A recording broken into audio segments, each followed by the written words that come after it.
The reins slipped through Rebecca Donovan's gloved fingers as the mare beneath her suddenly reared, wild-eyed and snorting, startled by a rattlesnake coiled near the trail's edge. Dakota Territory stretched vast and unforgiving around her in the summer of 1882, and Rebecca found herself clinging desperately to the saddle horn as the chestnut mare bolted across the prairie, hooves thundering against the hard, packed earth. Her heart hammered in her chest, matching the frantic rhythm of the horse's gallop. The basket she'd been carrying flew from her arm, scattering its contents across the dusty ground behind her. Wind tore at her hair, pulling pins loose until auburn strands whipped across her face, blinding her. She tried to cry out, but fear strangled the sound in her throat. The mare veered sharply, nearly throwing Rebecca from the saddle. She gripped tighter, her knuckles white beneath the leather gloves, legs squeezing the horse's sides, though it did nothing to slow the animal's panic. Trees rushed past in a blur. Low-hanging branches snatched at her dress, tearing the fabric. She could hear the creek ahead, the rushing water that meant steep banks and treacherous footing. Just when Rebecca thought she'd be thrown and trampled, a figure appeared from the trees to her right. A rider on a powerful gray stallion surged alongside her runaway mare, moving with practiced ease. The man leaned forward in his saddle, one hand reaching for her horse's bridle. Strong fingers caught the leather strap, and with steady pressure, he began to slow both animals. The mare fought against the restraint, tossing her head and snorting, but the stranger held firm. His deep voice carried over the pounding hooves, calm and authoritative as he spoke to both horses. Gradually, the mad gallop became a canter, then a trot, and finally both animals stood still, sides heaving and slick with sweat. Rebecca sat frozen in her saddle, trembling from head to toe. Her breath came in short, sharp gasps. The world seemed to spin around her, and she felt herself swaying. "Easy now," the stranger said, his voice gentler than before.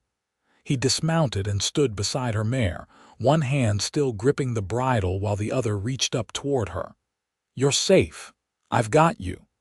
She looked down into a pair of striking blue eyes set in a sun-bronzed face. He was young, perhaps 25 or 26, with dark hair that curled slightly at the collar of his dusty shirt. A worn hat hung from a cord around his neck, having fallen back during the rescue. His features were strong and honest, and something in his expression made her trust him instantly. "I think I'm going to fall," Rebecca whispered, horrified to feel tears pricking her eyes. "Then fall this way," he said, opening his arms. She let go of the saddle horn and slid sideways. He caught her easily strong arm steadying her as her boots touched solid ground. Her legs buckled, and he held her upright, one hand at her waist and the other on her arm. The warmth of his touch penetrated through the fabric of her dress. "Thank you," she managed, her voice shaking. "I don't know what would have happened if you hadn't been here." "Lucky I was checking the fence line," he said. "Are you hurt anywhere?" Rebecca took inventory of herself. Her dress was torn, her hair a disaster, and she'd have bruises tomorrow, but everything seemed to work properly.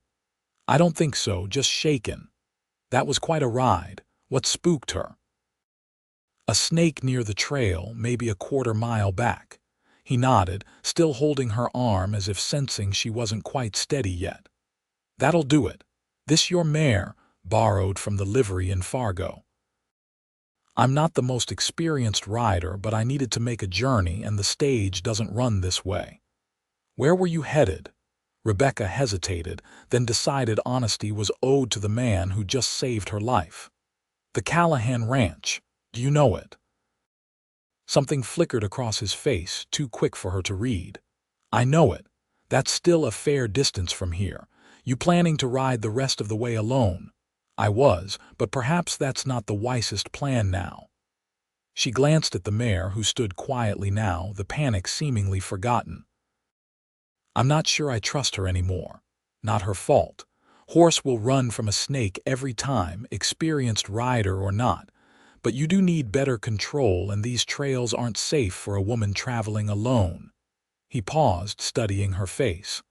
I'm Caleb Dawson. My land borders the Callahan place to the south. Rebecca Donovan, she said. From Boston originally, though I've been in Fargo for 3 weeks now.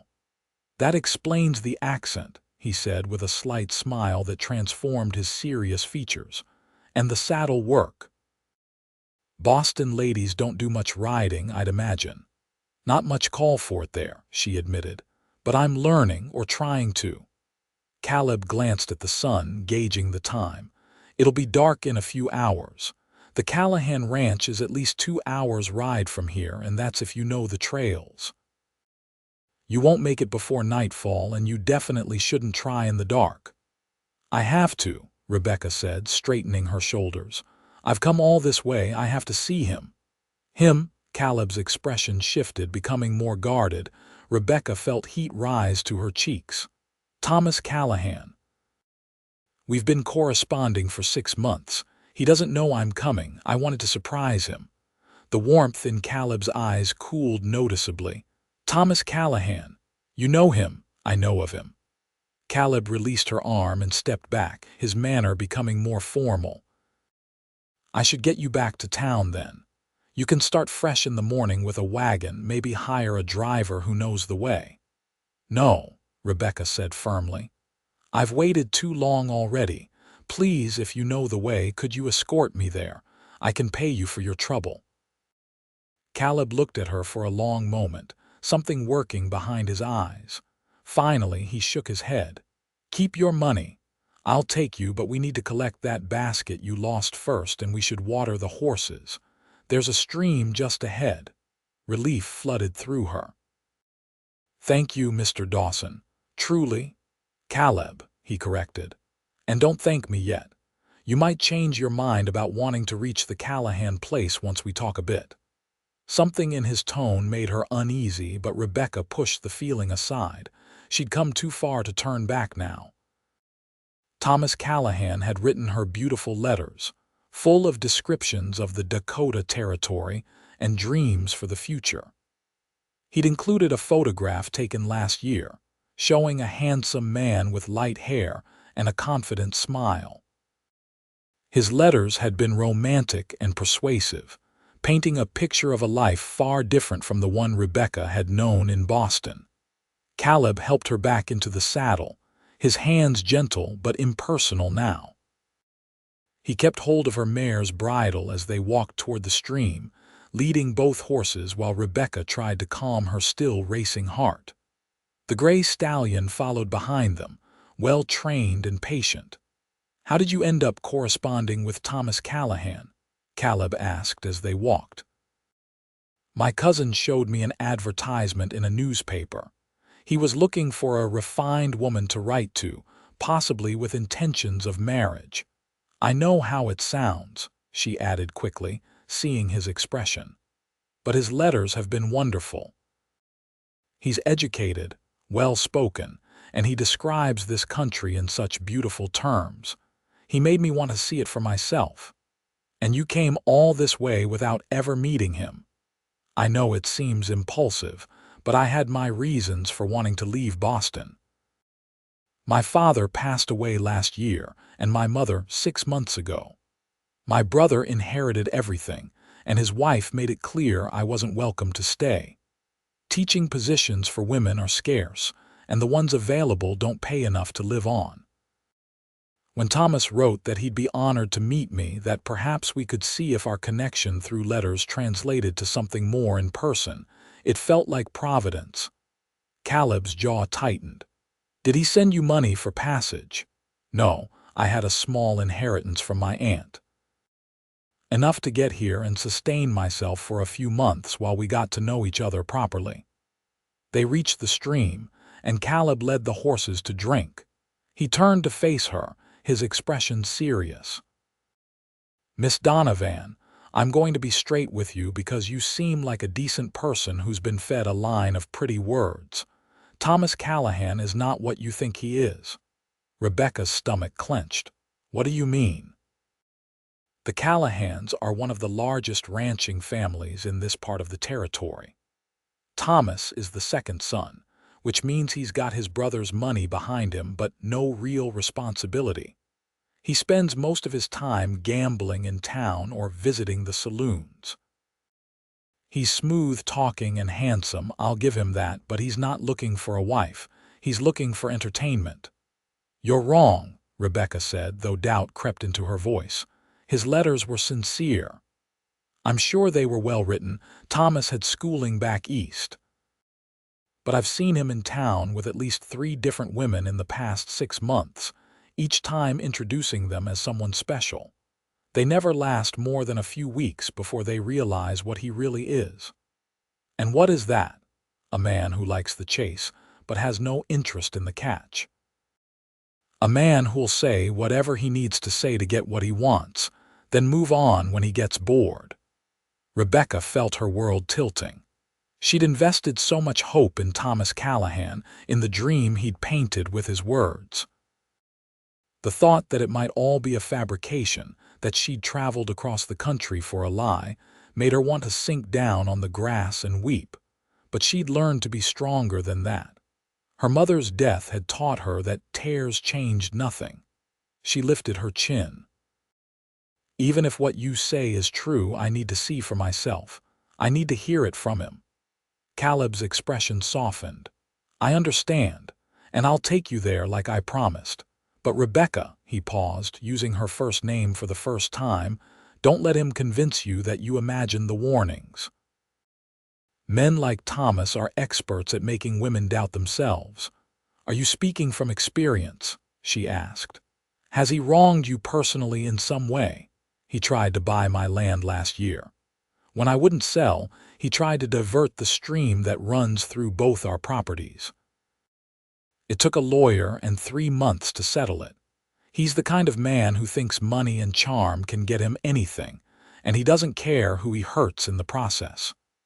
Rebecca absorbed this information, feeling her hope crumble a little more. Still, something stubborn in her refused to give up without confirmation. "I appreciate your honesty, Caleb, but I still need to go." He nodded, respect flickering in his eyes despite his obvious disapproval of her destination. "Then we should get moving. The horses are rested." They found Rebecca's basket a half-mile back along the trail. Most of its contents were ruined, the bread she'd packed trampled, and the jar of preserves shattered. Caleb helped her salvage what they could, then tied the basket to his saddle.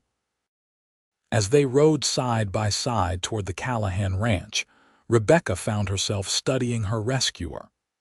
Caleb Dawson sat his horse like he'd been born in the saddle, moving with an easy grace that spoke of years of experience. His hands on the reins were capable and sure, the hands of a working man. She noticed the calluses when he'd helped her mount, the strength in his grip. "How long have you had your ranch?" she asked, wanting to break the silence. 5 years. Bought it with money I saved working cattle drives. Started with nothing but the land and a lot of determination. Now I've got a decent herd, a sturdy house, and enough hands to keep things running." "That's impressive, building something from nothing. It's honest work, hard work but honest." He glanced at her. "What did you do in Boston, besides teaching, which you mentioned?" "I worked in a bookshop for a while. I love reading. Stories about places I'd never seen, lives I'd never live. I suppose that made Thomas's letters all the more appealing. He wrote like a character from a novel, you know, all sweeping descriptions and grand emotions." "Life out here isn't much like a novel," Caleb said. "It's beautiful, don't get me wrong, but it's hard too. The winters are brutal. The summers can be scorching. Storms blow up out of nowhere. Cattle get sick. Fences need mending. It's not romantic most days, it's just work." "That sounds wonderful to me," Rebecca said softly. "Work with purpose, building something real. In Boston, I felt like I was just existing, filling time until time ran out. My mother spent her whole life in that house and she died without ever seeing anything beyond the city. I don't want that." Caleb looked at her with new interest. "You want adventure. I want a life," she corrected. "A real one with meaning and purpose. Even if Thomas Callahan turns out to be everything you say he is, I don't regret coming here. At least I tried. At least I took a chance." They rode in companionable silence for a while. The landscape around them was breathtaking in the late afternoon light. Golden grass stretched to the horizon, broken by occasional clusters of trees. Birds wheeled overhead, and in the distance, a herd of antelope grazed peacefully. The sky was so vast it seemed to swallow everything, blue and endless and dotted with clouds that cast moving shadows across the land.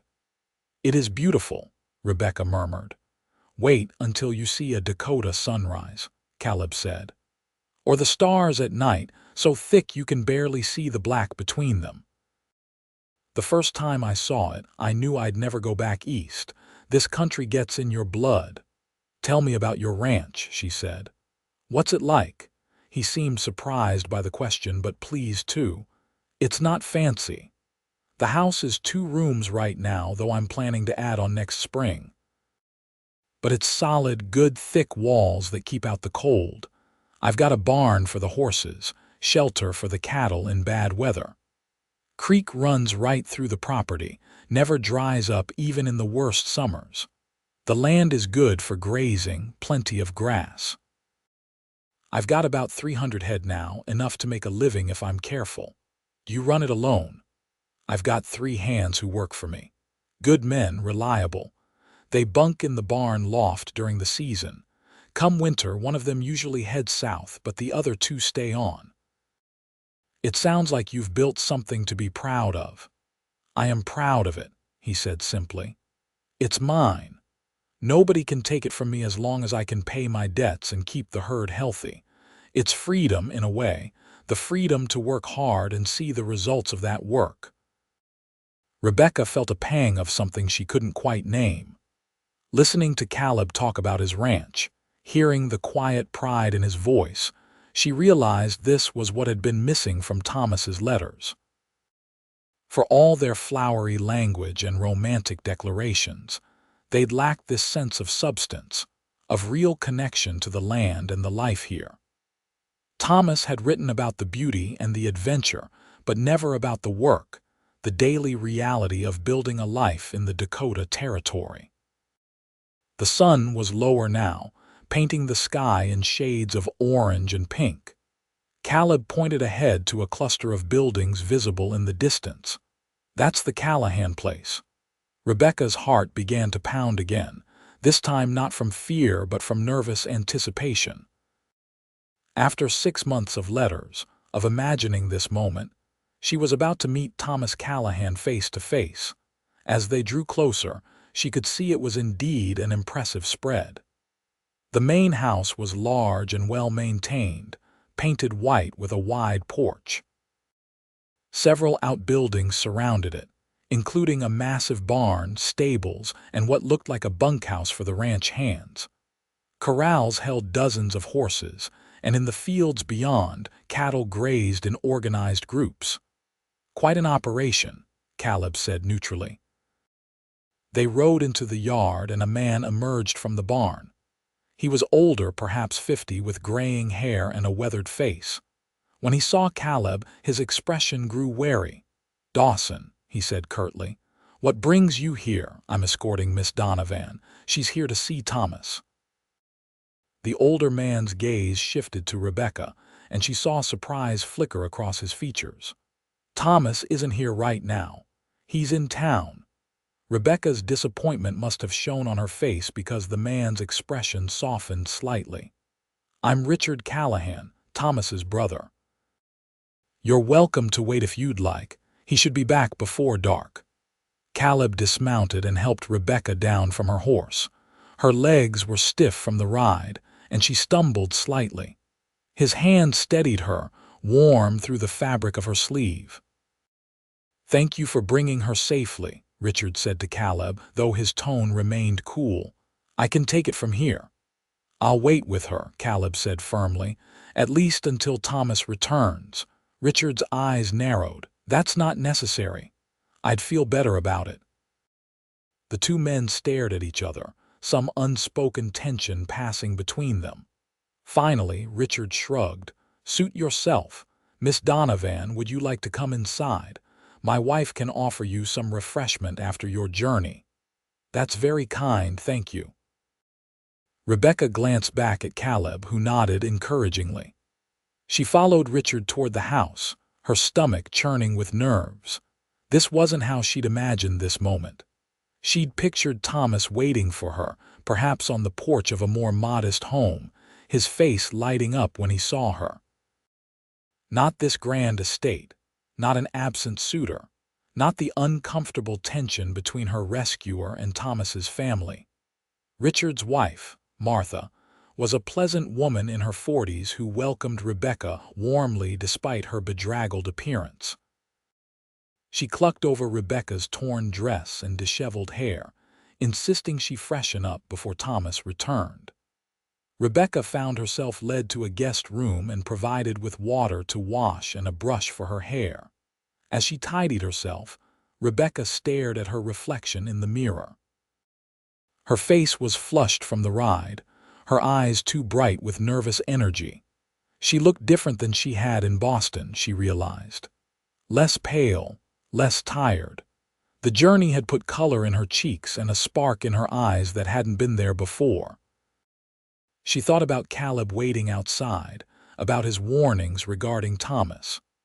Part of her wanted to believe he was wrong, that he was biased because of their property dispute. But another part, the part that had learned to trust her instincts after years of navigating Boston society and its false faces, whispered that Caleb had been telling the truth. When Rebecca returned downstairs, Martha had set out tea and small cakes in the parlor. It was a beautiful room, furnished with pieces that must have been shipped from the East at considerable expense. Everything spoke of wealth and established comfort, so different from Caleb's description of his simple two-room house. Thomas should be here soon, Martha said, pouring tea. He usually returns by supper time. May I ask how you know my brother-in-law? We've been corresponding, Rebecca said. For 6 months now, Martha's expression shifted, becoming more guarded. I see. And he was expecting you. No, I wanted to surprise him. Perhaps that was foolish of me. Perhaps, Martha agreed gently. Miss Donovan, forgive me for being blunt, but Thomas has had several correspondents over the past year. I wouldn't want you to have unrealistic expectations about your visit. Rebecca set down her teacup carefully. You're the second person today to warn me about him. Is he really so terrible? Martha sighed. Thomas isn't terrible. He's charming and generous and can be quite thoughtful when it suits him, but he's not ready to settle down despite what he might write in letters. He enjoys the attention of women, but when faced with the reality of commitment, he always finds a reason to step back. Then why does he continue to seek correspondence? Why write such romantic letters if he has no intention of following through? I think he enjoys the fantasy, Martha said. The idea of finding the perfect woman and settling down, but the reality never lives up to the fantasy in his mind. There's always some reason she's not quite right, some excuse for why it won't work. She paused, studying Rebecca's face. I'm sorry. You've come a long way, and this isn't the welcome you hoped for. I appreciate your honesty, Rebecca said, fighting back the tears that threatened. All her hope, all her dreams for a new life seemed to be crumbling around her. She'd been such a fool, believing the pretty words of a man she'd never met, investing her limited funds and her heart in a fantasy. Through the window, she could see Caleb in the yard, checking over the horses. He'd removed his hat, and the evening light caught the dark waves of his hair. As if sensing her gaze, he looked up toward the house. Even from this distance, she could see the concern in his expression. Caleb Dawson brought you here, Martha asked, following her gaze. "He rescued me from a runaway horse. I'd borrowed a mare from the livery in Fargo, but she spooked at a snake. If Caleb hadn't been there, I don't know what would have happened." "He's a good man," Martha said quietly. "Richard doesn't care for him because Caleb won't be pushed around or intimidated.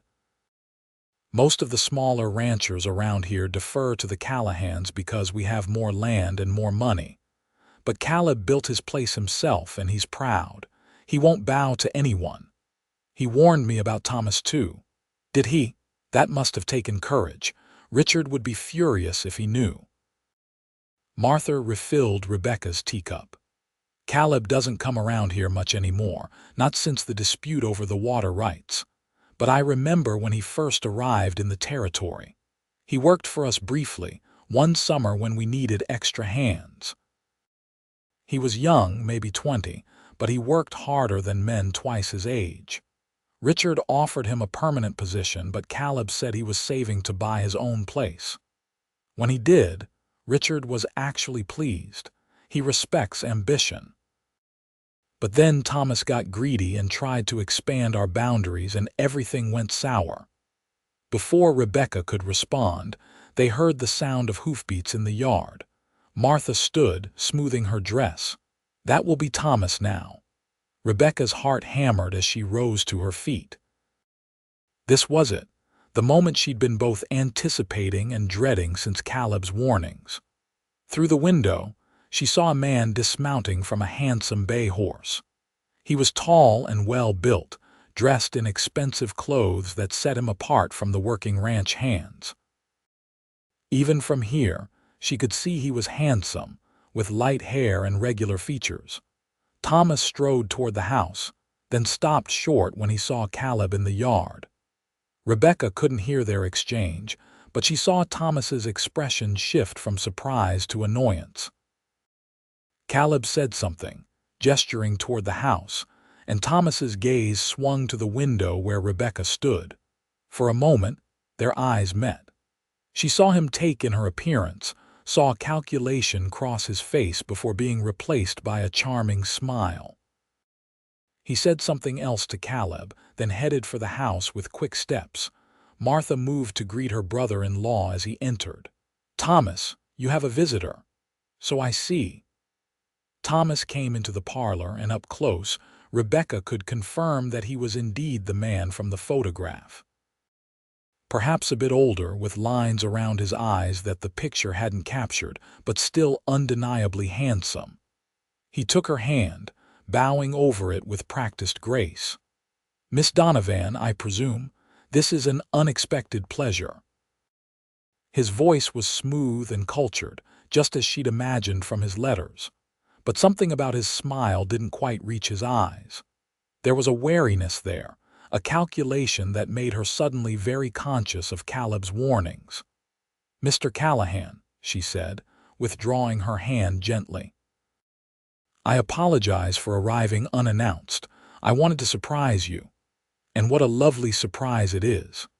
He gestured for her to sit, taking a seat himself close enough to be intimate but not quite improper. "I had no idea our correspondence had inspired such a journey.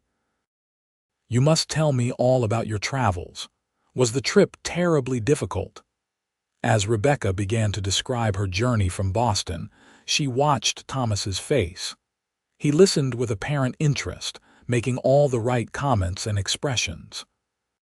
But she noticed how his gaze occasionally drifted to the window, how his fingers drummed absently on the arm of his chair. This was a man going through motions, performing a role he'd played many times before. Martha excused herself, citing supper preparations, and Rebecca found herself alone with Thomas. He moved slightly closer, his expression becoming more earnest. "I can't tell you how often I've imagined meeting you in person," he said. "Your letters painted such a vivid picture of you. But the reality exceeds even my imagination. You're far lovelier than I dared hope." The words were right, the tone perfect. 6 months ago, hearing them would have made her heart soar. But now, knowing what she knew, they rang hollow. She could see the performance in them, the practiced charm he wielded like a tool. "Your letters were very romantic," Rebecca said carefully. "You wrote about wanting to find a woman to share your life with, to build a future together. Are those still your intentions?" Something flickered across his face, gone too quickly to name. "Of course. Though I hope you understand that such important decisions shouldn't be rushed. We should take time to get to know each other properly, in person rather than just through letters." "That seems reasonable," Rebecca agreed. "Though I wonder, Mr. Callahan, if you've made similar offers to other correspondents." His smile faltered. "I don't know what you mean." "I've been told you've had several female visitors over the past year. Women you corresponded with, who came here expecting to find what you promised in your letters." "Who told you that?" "Dawson." Thomas's expression hardened. "He's poisoned you against me, hasn't he? He's been bitter ever since I tried to expand my family's property." "The man can't see past his own petty grievances. Actually, your sister-in-law told me as well, and she doesn't seem to have any grievances against you, just concerned that I not have false hopes." Thomas stood, pacing to the window. "Martha means well, but she doesn't understand. Those other women, they weren't right. I thought they might be based on our correspondence, but in person, there was no connection. Surely you can't fault me for being honest about that rather than leading them on." "I wouldn't," Rebecca said, "if you'd been honest from the start. But you wrote to me about forever, about building a life together. If you're not ready for that, why make such promises?" He turned back to her, and she saw anger flash in his eyes before he controlled it. "I think perhaps this conversation should wait until you've rested. You've had a long journey. Stay the night, let's have supper together like civilized people, and tomorrow we can discuss this more calmly." "I don't think that would be appropriate," Rebecca said, standing. "I'm not your family and I'm not your intended. Staying here would be improper." "Then where will you go?" "It's nearly dark. You can't ride back to Fargo alone." "She won't be alone." Both Rebecca and Thomas turned to find Caleb standing in the doorway. He looked at Rebecca, his expression concerned but leaving the choice to her. "My offer to escort you still stands. We can make it to town before full dark if we leave now." Thomas's face flushed with anger. "This is your doing, Dawson. You couldn't stand to see me happy, so you turned her against me with your lies." "I told her the truth," Caleb said evenly. "What she did with that information was her choice." "Rebecca," Thomas said, his tone shifting to pleading. "Don't let him take you away. Give us a chance. That's all I ask.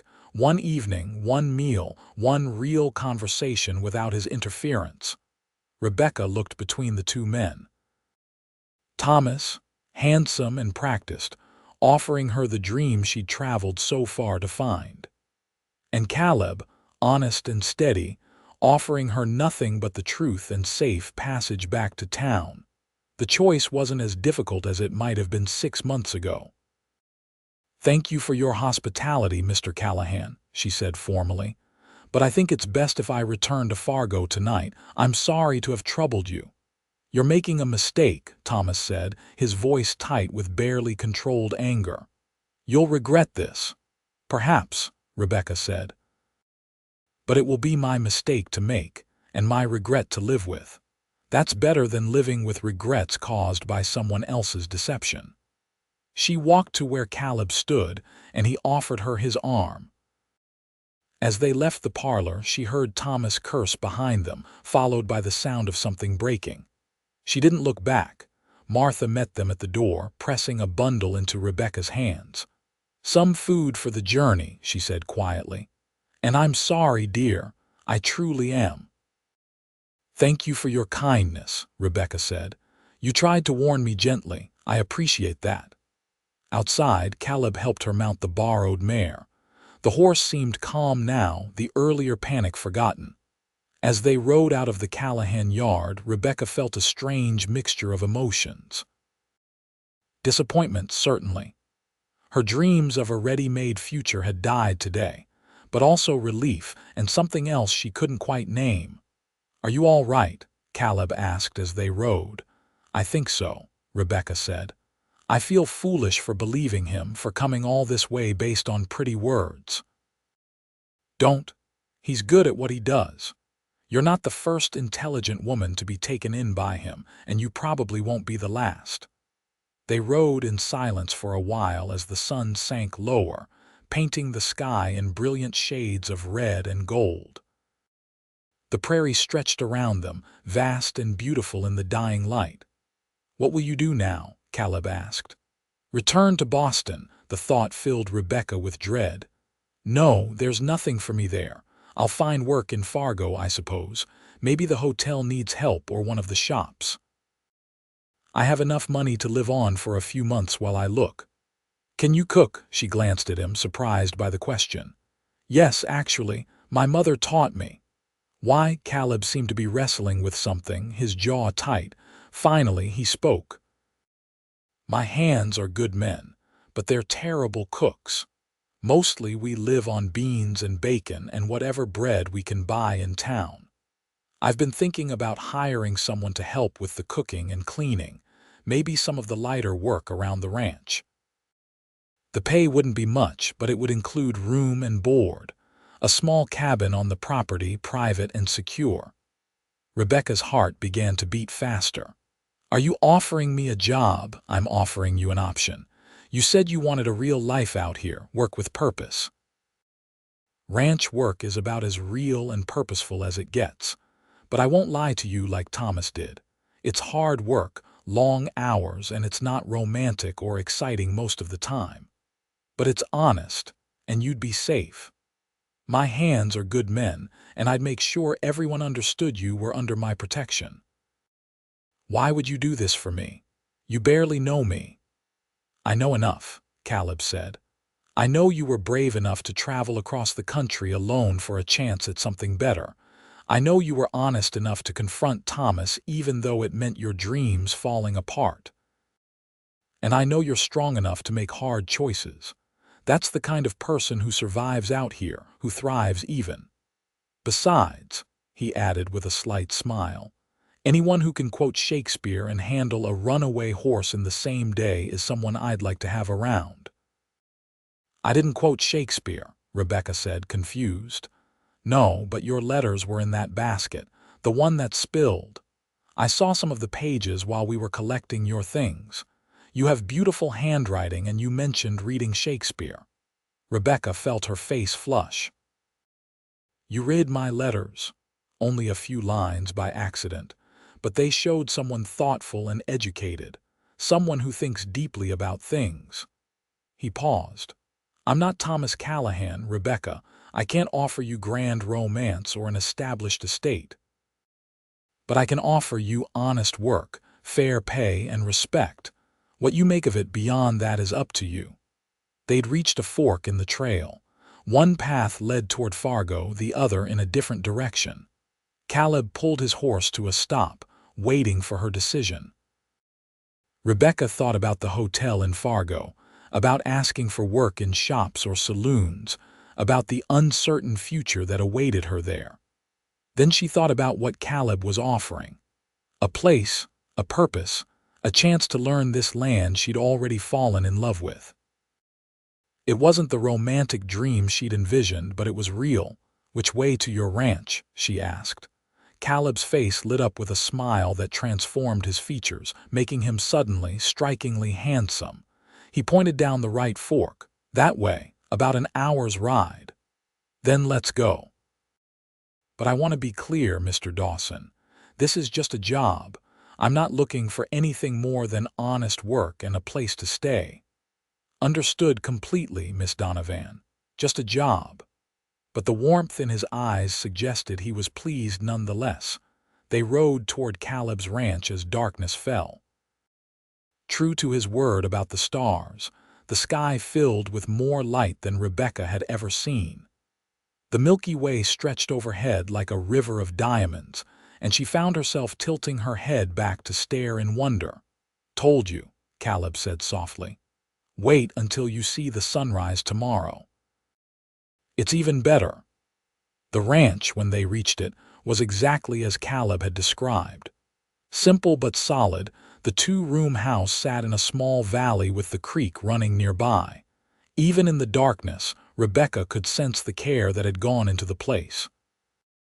Fences were well maintained, the barn door hung straight on its hinges, and the yard was neat and organized. "The cabin I mentioned is just there," Caleb said, pointing to a small structure near the main house. "It was for the previous owner's mother, but she passed before I bought the place. It's been empty since then. Probably needs cleaning, but it's sound." He helped her dismount and led her to the cabin, lighting a lamp he'd retrieved from the barn. The interior was dusty but well built, with a small iron stove, a bed frame, a table, and 2 chairs. A trunk sat in one corner and shelves lined one wall. "I'll bring you some bedding from the main house," Caleb said, "and water to wash with. Tomorrow we can clean it properly and make it comfortable." "It's perfect," Rebecca said and meant it. The cabin was small but cozy, with good bones and potential. More importantly, it was hers, a space of her own in this vast territory. "You haven't asked about the pay," Caleb said. "You said it wasn't much. I trust you to be fair." He named a monthly figure that was indeed modest but reasonable. "Plus room and board, like I said. You'll eat meals with me and the hands in the main house. There's no sense in you cooking separately when you'll be preparing food anyway." "That sounds more than fair," Caleb nodded, looking around the cabin as if seeing it through her eyes. "I'll let you rest. It's been a long day for you. Tomorrow I'll introduce you to the hands and show you around properly." After he'd brought her the promised bedding and water, along with Martha's bundle of food, Rebecca found herself alone for the first time since the mare had bolted that afternoon. She sat on the edge of the bed, suddenly overwhelmed by everything that had happened. She'd been riding to meet the cowboy who'd captured her heart with romantic letters, only to discover he was nothing more than a charming liar. But in the process, she'd been rescued by a different kind of man entirely. One who offered honesty instead of romance, reality instead of fantasy.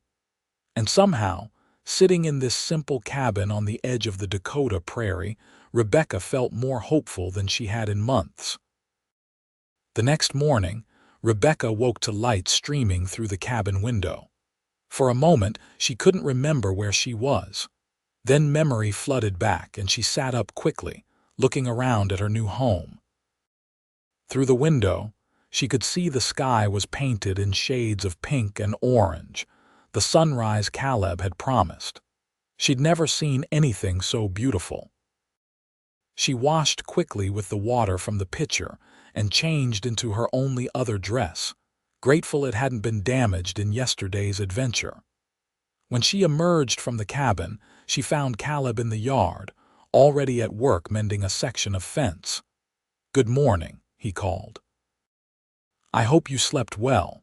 Better than I have in weeks," Rebecca admitted. "The quiet here is incredible. It's one of my favorite things about this place. In town, there's always noise, but out here you can hear yourself think." He set down his tools. "Come on, I'll show you around and introduce you to the hands.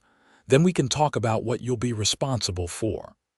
The 3 ranch hands were eating breakfast when Caleb and Rebecca entered the main house.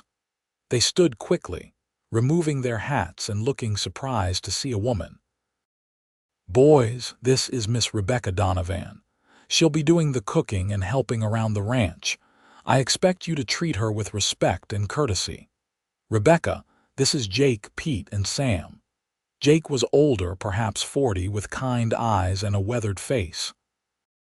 Pete was younger, maybe 25, with red hair and a shy smile. Sam was somewhere in between, quiet and serious looking. "Pleasure to meet you, madam," Jake said, and the others echoed the greeting.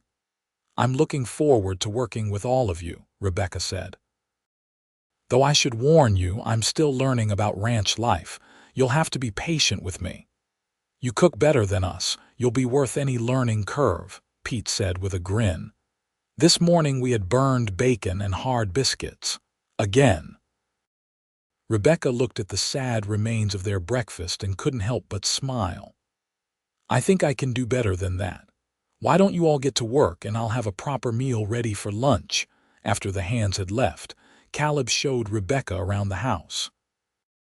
It was sparsely furnished but clean, with a good kitchen that included a substantial stove and plenty of storage. The pantry held basic supplies but nothing that suggested much culinary creativity. I usually go to town once a week for supplies, Caleb said. We can go tomorrow if you'd like to choose some things that would help with the cooking. That would be helpful, thank you. As Rebecca explored the kitchen, Caleb watched her, a slight smile on his face. What are you thinking? I'm thinking about what I can make with what's here. And I'm thinking about how different this is from what I expected yesterday to bring. Disappointed? No, she said honestly. Surprised but not disappointed. This feels more real somehow, more honest. That's good, because I want to be clear about something, Rebecca. I won't ever lie to you or make you promises I can't keep. If I say something, you can trust it's true. That's important to me. She met his eyes, seeing the sincerity there. That's important to me too. After Thomas, I appreciate honesty more than ever. The first few days passed in a blur of activity. Rebecca threw herself into her new role, learning the rhythms of ranch life. She rose early to prepare breakfast for the hands, packed lunches for those riding out to check the herd, and made substantial dinners that brought grateful smiles to everyone's faces. Between meals, she cleaned the cabin and the main house, learning where everything was kept and how things worked. The hands were respectful and helpful, answering her questions about ranch operations and teaching her small tasks. Jake showed her how to collect eggs from the chickens, Pete taught her to recognize the different horses, and Sam explained the seasonal cycles of ranch work. But it was Caleb she found herself most aware of. He worked alongside his hands most days, riding out to check cattle or mend fences. But he always made time to check on her, to ask if she needed anything, to share small details about the ranch. In the evenings, after the hands had retired to the barn loft, Rebecca and Caleb often found themselves sitting on the porch of the main house, talking as the stars emerged. "Tell me about Boston," he said one evening. "What was it like growing up there?" Rebecca thought about how to answer. "Crowded, noisy, full of rules about what was proper and what wasn't. My parents were good people, but they lived very conventional lives. My father worked in banking, my mother managed the household. I was expected to be accomplished but not ambitious, educated but not opinionated. It was like living in a box that got smaller every year." "Is that why you answered Thomas's advertisement?" "Partly, but also because I was lonely. After my parents died, I realized I had no real friends, no one I could truly talk to, just acquaintances and social obligations. Thomas's letters made me feel seen, like someone understood me. Of course, that was all an illusion." "Not entirely," Caleb said quietly. "Someone who writes well has to have some depth, even if they misuse it. He saw something in you worth pursuing, even if he wasn't capable of appreciating it properly." Rebecca looked at him in surprise. "That's generous of you, considering how much you dislike him." "I don't like what he does to people, but I can acknowledge that he's not entirely without merit. He's just shallow and selfish, which wastes whatever good qualities he might have." "What about you?" Rebecca asked. "Where did you grow up?" "Missouri, on a farm. Big family, lots of mouths to feed and not quite enough to go around. I was the youngest of 6 boys. By the time I was old enough to work seriously, there wasn't enough land or opportunity for all of us. So I headed west when I was 18, figured I'd make my own way. Worked cattle drives for a few years, saved every penny I could. When I had enough, I bought this land and started building. Do you miss your family? Sometimes. But we write letters. My brothers have their own families now, their own farms and businesses. They understand why I left, and every time I look at this place, at what I've built, I know I made the right choice. As the days turned into weeks, Rebecca found herself settling into the rhythm of ranch life. She grew more confident in her work, expanding the menu and finding creative ways to use the supplies available. She learned to read the weather, to recognize when storms were coming and prepare accordingly. The physical work hardened her hands and strengthened her body, and she slept deeply each night, exhausted but satisfied. She also found herself increasingly aware of Caleb. The way he moved with easy grace, the sound of his laughter when one of the hands told a joke, the patient way he explained things to her. He was unfailingly respectful, never crossing any boundaries, but there was a warmth in his eyes when he looked at her that made her heart beat faster. One afternoon, about a month after her arrival, Rebecca was in the garden she'd started near the cabin when she heard horses approaching. Looking up, she saw 3 riders coming toward the ranch. As they drew closer, she recognized Richard Callahan on the lead horse. Caleb emerged from the barn, his expression wary. Rebecca stood, brushing dirt from her hands, and moved to stand nearby. "Dawson," Richard said, dismounting, "I hope we're not interrupting." "What can I do for you, Richard?" "Actually, I'm here to speak to Miss Donovan." He turned to Rebecca, his manner formal. "I owe you an apology, madam. My brother's behavior toward you was inexcusable. Martha told me the full story after you left, and I wanted to come personally to apologize for his disrespect." Rebecca was surprised. "That's very kind of you, but you're not responsible for your brother's actions." "Perhaps not, but he was living under my roof and using my family's resources to lure women here under false pretenses. That reflects poorly on all of us." He paused, looking uncomfortable. "I also wanted you to know that Thomas has gone back east. I gave him a choice: change his ways and work seriously at the ranch, or leave. He chose to leave." "I'm sorry," Rebecca said. "I didn't want to cause trouble within your family." "You didn't cause it. You just brought to light what had been going on for too long. Martha and I should have put a stop to it sooner." Richard glanced at Caleb, then back at Rebecca. "I understand you're working for Dawson now. I hope that's working out well for you." "It is, thank you." "Good, that's good." Richard seemed to be working up to something else. "Finally," he said, "if you ever need anything, or if you change your mind about the arrangement here, please know that you'd be welcome at our ranch. Martha has been wanting someone to help her with the house, and after what Thomas put you through, we'd like to make amends." Before Rebecca could respond, Caleb stepped forward. "That's generous of you, Richard, but Rebecca is happy here and she's doing excellent work. I'd be hard-pressed to replace her." "I'm sure you would," Richard said, a knowing look in his eyes. "Well, the offer stands if circumstances change. Miss Donovan, I wish you well."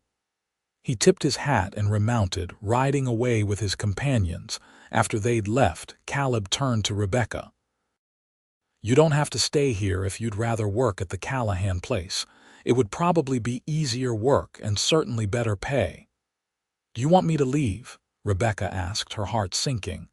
"No," he said quickly. "No, that's not what I meant. I just want you to know you have choices.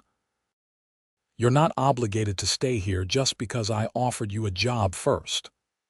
"I'm staying because I want to," Rebecca said firmly. "I'm happy here, Caleb. Happier than I've been in years. This place feels like home in a way Boston never did." The smile that spread across his face was worth more than any grand declaration. "I'm glad, because I can't imagine this place without you anymore."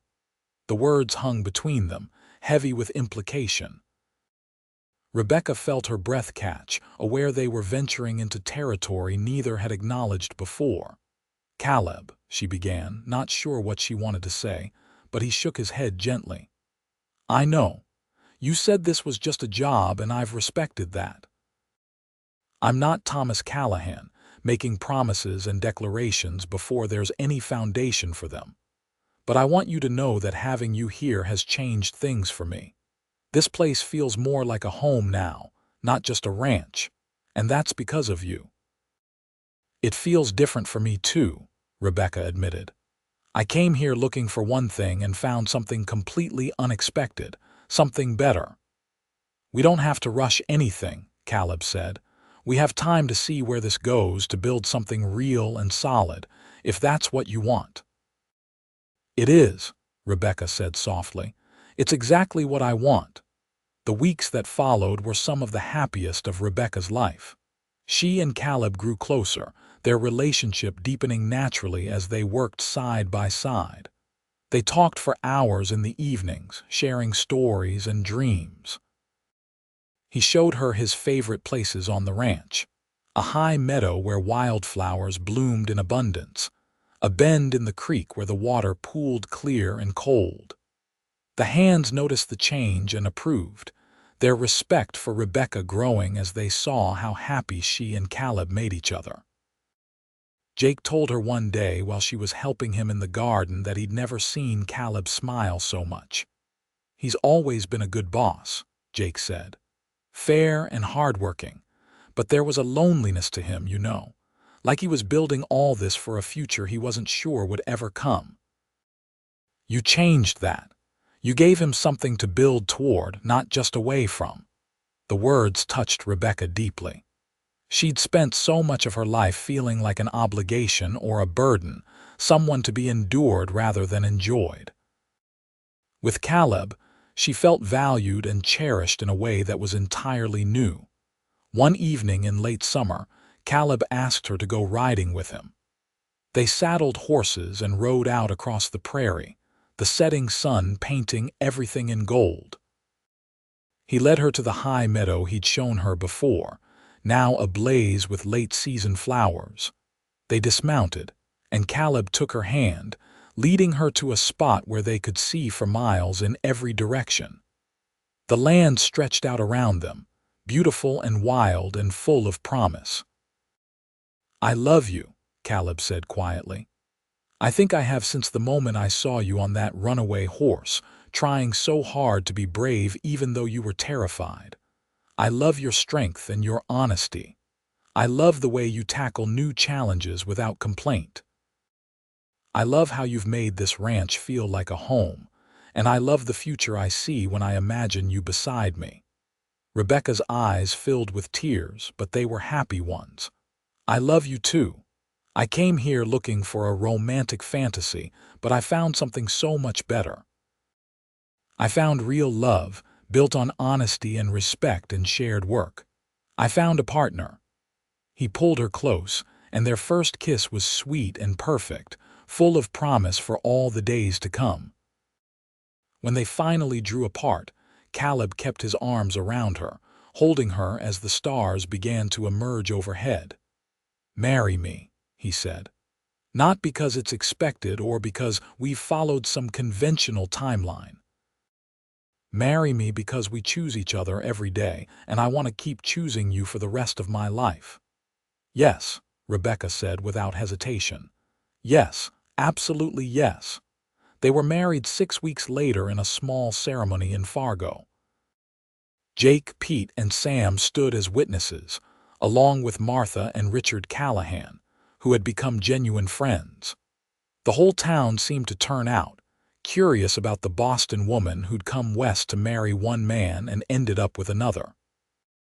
Rebecca wore a simple dress she'd made herself, with wildflowers in her hair. Caleb wore his best suit, cleaned and pressed for the occasion. The ceremony was brief and heartfelt, and when the minister pronounced them husband and wife, the kiss they shared was witnessed by everyone who mattered.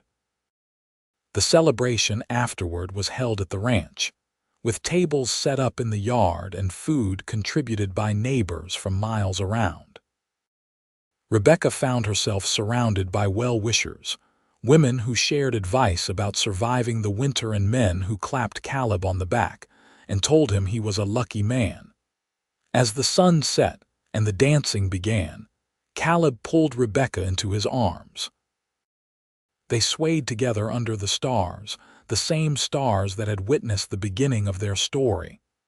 "Are you happy?" he asked. "Happier than I knew was possible," she said honestly. "This life, this place, it's everything I didn't know I was looking for. I never thought I'd find someone who fit out here the way you do, someone who saw the beauty in the hard work, who understood why I love this land." "I do love it," Rebecca said. "Every morning when I wake up and see the prairie stretching out, I feel grateful. This is home now, truly home." Their first year of marriage was marked by hard work and deep joy. Rebecca continued to manage the house and help with the lighter ranch work, but now she did it as a partner rather than an employee. She and Caleb made decisions together, planning improvements to the ranch and discussing their future. When winter came, brutal and cold just as Caleb had warned, Rebecca discovered she was pregnant. The news filled them both with joy and trepidation. The nearest doctor was in Fargo, hours away in good weather and unreachable in bad.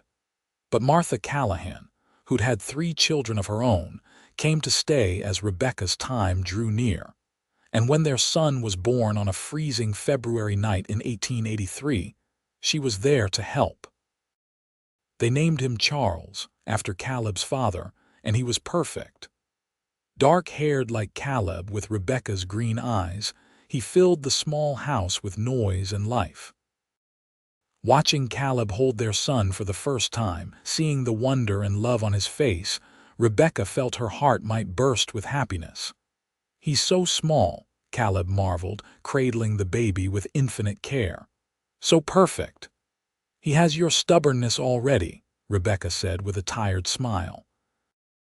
"He didn't want to come into the world without a fight. He's a Dawson. We're all stubborn." Caleb looked up at her, his eyes bright with emotion. "Thank you for him, for everything, for choosing me, for building this life with me." "Thank you for rescuing me," Rebecca said. "From the runaway horse, from a terrible mistake, from a future that would have been all wrong. You saved me in more ways than you know." As Charles grew, the ranch prospered. Caleb's herd increased, and his reputation for fair dealing and quality cattle spread throughout the territory. They built the addition to the house that Caleb had planned, adding 2 bedrooms and expanding the kitchen. The cabin Rebecca had first lived in became storage and eventually a workspace where she experimented with preserving food and making goods to sell in town. 2 years after Charles was born, they welcomed a daughter they named Rose. She had Rebecca's auburn hair and Caleb's blue eyes, and she was fearless from birth. Before she could walk, she was trying to climb everything in sight. Caleb built a fence around the yard to keep her contained, but even that barely slowed her down. The ranch hands adored both children. Jake carved wooden toys for them, Pete told them elaborate stories, and Sam taught them the names of all the horses. The ranch became a real home, filled with laughter and love, and the chaos of family life. When Dakota Territory became 2 states in 1889, the Dawsons celebrated along with everyone else. North Dakota was now officially home, part of the United States rather than just a territory. It felt fitting somehow, this official recognition of the place they'd built their life. By then, they had 4 children: Charles, Rose, and 2 more boys, James and William. The house had been expanded again to accommodate the growing family, and Caleb had bought additional land, increasing the size of their ranch considerably. They were prosperous now, not wealthy like the Callahans, but comfortable and secure. Rebecca sometimes thought about the woman she'd been when she first arrived in Dakota Territory, so naive and full of romantic notions. That woman had been looking for someone to rescue her, to provide her with a ready-made life and future. She'd been so young in her thinking, even at 22. The woman she'd become understood that the best kind of love wasn't about rescue or grand gestures. It was about partnership and choosing each other every day. It was built through shared work and honest communication, through supporting each other's dreams and weathering difficulties together. One evening, when the children were all in bed and she and Caleb sat on their porch watching the stars, Rebecca thought about Thomas Callahan. She'd heard through the years that he'd eventually married a woman from Philadelphia, someone from a wealthy family who could tolerate his charm without being taken in by it. She felt no bitterness toward him anymore, only gratitude that things had worked out as they had. "What are you thinking about?" Caleb asked, taking her hand. "About how different my life is from what I imagined. Better, but different. Any regrets?" "Not one. Well, maybe one small one." He looked at her with concern. "What's that?" "I regret that the mare bolted when she did, because I missed seeing more of the prairie on that first ride. Everything else, though, I wouldn't change a single thing." Caleb laughed, the sound warm and familiar. "I can take you riding tomorrow if you'd like. Show you all the parts you missed that first day." "I'd like that, though we'll need to go early before the children wake up. Otherwise they'll all want to come, and Rose will convince William to climb something he shouldn't, and Charles will try to race his horse even though he's still too young, and James will want to bring home every stray animal he finds." "Our children are wild," Caleb agreed fondly. "Just like this land. Wouldn't have them any other way." "Neither would I." They sat in comfortable silence, hands clasped, looking out at the land they'd built their life on. The stars overhead were the same ones that had witnessed Rebecca's arrival, her rescue, her transformation from a lost woman seeking romance to a strong woman who'd found real love. In the years that followed, the Dawson ranch continued to thrive. Charles grew into a thoughtful young man who shared his father's love of the land. Rose became an expert horsewoman despite her mother's early fears, competing in local races and winning more often than not. James developed a gift for working with animals, able to gentle even the wildest horses. William, the youngest, showed an unexpected aptitude for numbers and began helping his father with the business side of ranching. Rebecca herself became known throughout the region for her skills. She started a small business selling preserves and baked goods, which provided extra income for the family. But more than that, she became someone other women turned to for advice and support. She helped new arrivals to the area adjust to frontier life, drawing on her own experience of transformation from city woman to rancher's wife. The Callahan ranch remained their neighbors, and the relationship between the families grew warmer over time. Richard and Martha's children played with the Dawson children, and the families shared resources and help during difficult times. The water dispute that had once divided Caleb and Richard became ancient history, forgiven and forgotten. When Rebecca turned 40, Caleb surprised her with a trip back to Boston. She'd mentioned once, years before, that she'd like to see her parents' graves one more time, to show them in some way the life she'd built. It took months of planning to arrange for the ranch to be managed in their absence, but they finally made the journey with their oldest 2 children. Boston felt like a foreign country to Rebecca now. The crowds, the noise, the strict social conventions all felt suffocating after years of prairie freedom. But she was glad to visit her parents' graves, to tell them about her husband and children, to let them know she was happy. "You miss it at all?" Caleb asked as they walked through the city where she'd grown up. "No," Rebecca said honestly. "This was home once, but it doesn't fit me anymore. I've grown too big for it, if that makes sense. The life I have now, the space and freedom and purpose, that's what I need."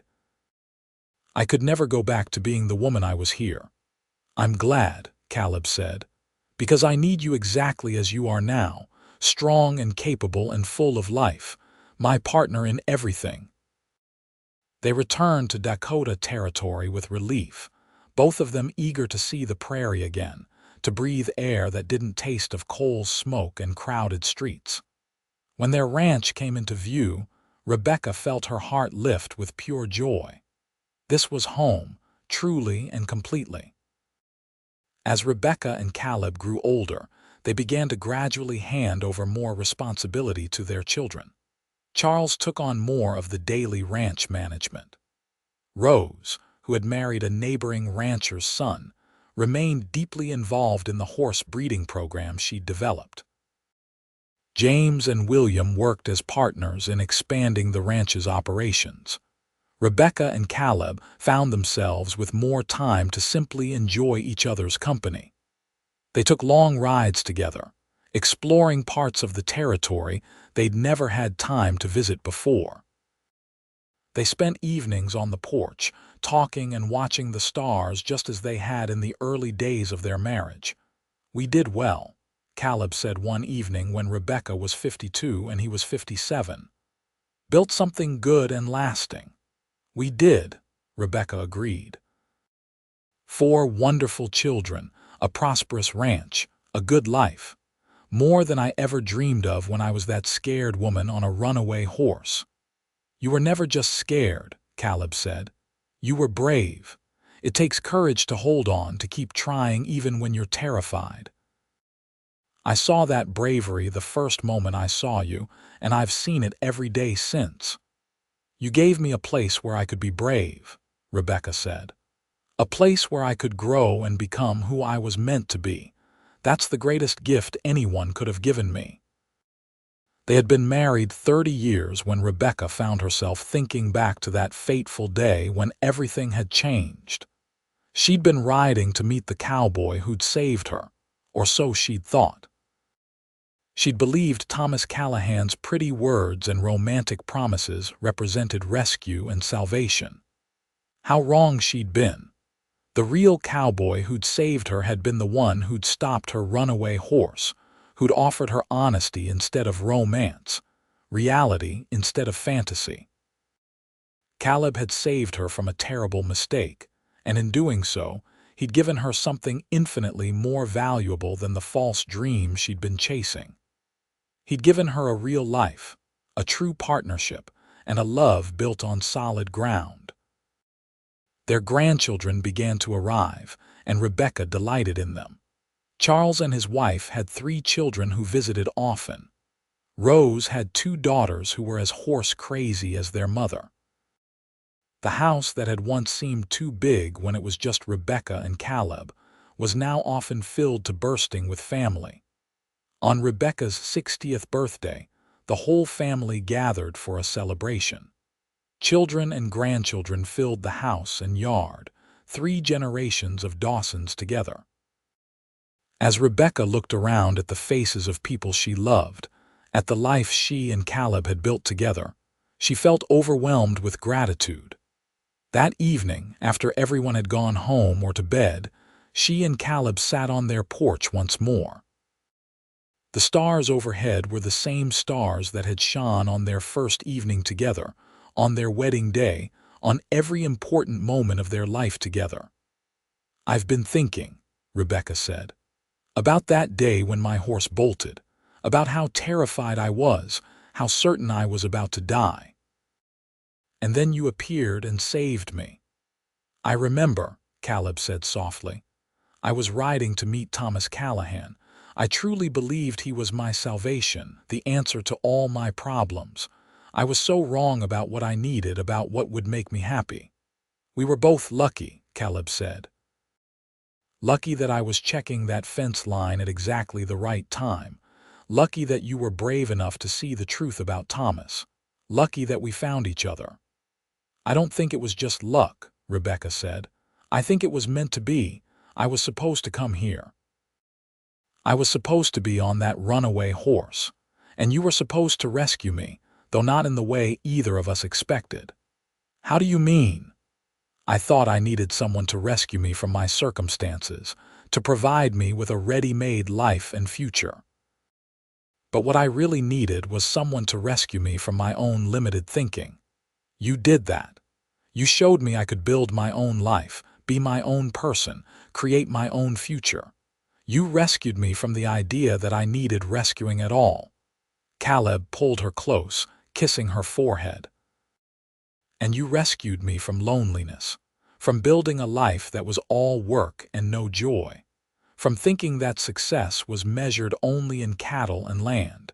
You taught me what really matters. They sat together in the peaceful darkness, surrounded by the land they'd worked, the home they'd built, and the family they'd created. The prairie stretched around them, vast and beautiful and full of the memories of their life together. "Tell me again about the runaway horse," one of their grandchildren said the next day. It had become a family legend, the story of how Rebecca and Caleb had met. Rebecca settled the child on her lap, smiling. "Well, I was riding a chestnut mare I'd borrowed from the livery in Fargo. I wasn't a very good rider yet, you see, having just come from Boston where we traveled by carriage. A snake frightened the horse and she bolted." "And you held on?" the child asked, eyes wide. "I held on for dear life. I was so scared. The horse ran and I couldn't stop her. I thought I was going to be thrown and badly hurt. But then grandfather came." "Then your grandfather came," Rebecca confirmed, smiling at Caleb who sat nearby. "He rode up beside me on his gray stallion, strong and sure. He caught the mare's bridle and slowed her down, and then he helped me to the ground when my legs were too shaky to hold me." "And then you fell in love." "Not right away," Rebecca said honestly. "At first, I was just grateful to be safe. And your grandfather was just being kind, helping someone in trouble. But he offered me a job here at the ranch, and as we worked together and got to know each other, we realized we fit well together. And then, yes, we fell in love." "That's the best story," the child declared. "It is, isn't it?" Rebecca agreed. "And the best part is that it's all true."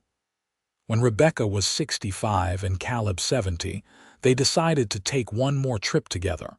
Not to Boston this time, but to Missouri, to visit what remained of Caleb's family. It was a journey they'd talked about for years, but never quite managed to make. They traveled by train this time, the railway having finally reached their part of North Dakota.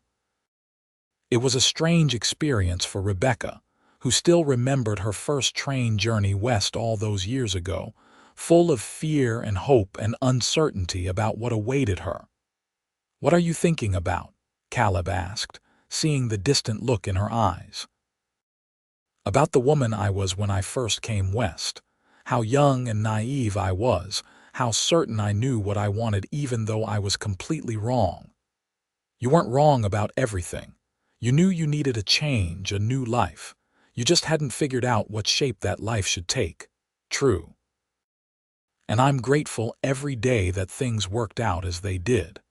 That the horse bolted when it did, that you were there to stop it, that I had the sense to listen to your warnings about Thomas. Do you ever wonder what would have happened if you'd ignored my warnings? If you'd insisted on pursuing Thomas?" Rebecca considered this. "Sometimes. I think I would have been miserable. Even if he'd agreed to marry me, which seems unlikely, I would have been trapped in a gilded cage with a man who couldn't truly love anyone but himself. I would have had comfort but no joy, security but no partnership. I would have withered away, becoming smaller and smaller until there was nothing left of who I really was." "Instead, you bloomed," Caleb said with a smile. "You became more yourself, more fully alive. That's what I love most about our life together. We helped each other grow into the people we were meant to be." Missouri was green and lush compared to the Dakota prairie, with rolling hills and thick forests. Caleb's remaining family welcomed them warmly. His brothers were old now, grandfathers themselves, and they spent long evenings swapping stories and sharing memories. Rebecca enjoyed hearing tales of Caleb as a young man, seeing the places that had shaped him before he'd gone west. But both of them were eager to return to North Dakota. It was home now, in a way nowhere else could be. The vast sky, the rolling prairie, the ranch they'd built together, all called to them. When they finally returned and saw their land again, they both felt a deep sense of peace and rightness. The last decade of their life together was quiet and content. Their children managed the ranch now, though Caleb still liked to ride out and check on things. Rebecca had slowed down considerably, her joints aching on cold mornings, but she still tended her garden and baked for family gatherings. They celebrated their 50th wedding anniversary surrounded by children, grandchildren, and even a few great-grandchildren. The party was held at the ranch, just as their wedding celebration had been, and Rebecca marveled at how much had changed while the essential things remained the same. The house was much larger, the herds much bigger, the family vastly expanded. But the love she and Caleb shared was the same love that had bloomed all those years ago, deeper now and richer for all they'd experienced together. 50 years, Caleb said that evening as they sat on their porch one last time. Half a century together. The best 50 years anyone could ask for, Rebecca said. We were blessed, weren't we, to find each other, to build this life, to have all these years together. We were.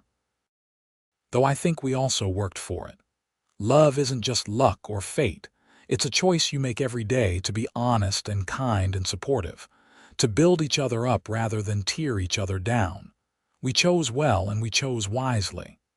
We did, Rebecca agreed. She thought back one more time to that fateful day when her horse had bolted. If someone had told her then what the next 50 years would hold, she wouldn't have believed them. The scared woman on that runaway horse couldn't have imagined the strong, capable person she would become. She couldn't have envisioned the partnership she and Caleb would forge, the family they would create, the life they would build together on the Dakota prairie. She'd been riding to meet the cowboy who she thought had saved her through his romantic letters. Instead, she'd found the cowboy who actually saved her, who rescued her from a runaway horse and a terrible mistake, who gave her the chance to become who she was truly meant to be. And in the end, that made all the difference. Caleb passed away peacefully in his sleep at the age of 78, with Rebecca holding his hand. She grieved deeply, but took comfort in the life they'd shared, the love that had sustained them through so many years. She lived another 5 years without him, surrounded by family, still sharp and engaged with the world around her. On her last night, she sat on the porch that had witnessed so many important moments. Her grandson Charles, named for his father, sat with her, keeping her company as the stars emerged. "Tell me the story again, grandmother," he said. "About the runaway horse." Rebecca smiled, her eyes distant as she remembered. "I was riding a chestnut mare toward what I thought was my future, but the mare bolted, terrified by a snake, and I couldn't control her. I was so frightened, certain I was about to be thrown and badly hurt. And then grandfather came. Then your grandfather came, riding his gray stallion. He was so strong and calm, so sure of himself. He caught my horse and stopped her, and then he caught me when I fell. That was the beginning of everything, that moment when he caught me. And you lived happily ever after." "We did," Rebecca confirmed. "Not because life was always easy or simple. We had hard times too, struggles and losses and difficulties. But we faced them together, and that made all the difference. We chose each other every day, and we built something beautiful together. That's the real secret to happiness, you know. Not finding someone perfect, but finding someone you can build a life with, someone who makes you want to be better." "I'll remember that," her grandson promised. "Good. Remember, too, that sometimes the thing you think you want isn't really what you need. I thought I needed romance and grand gestures. What I really needed was honesty and partnership and real love.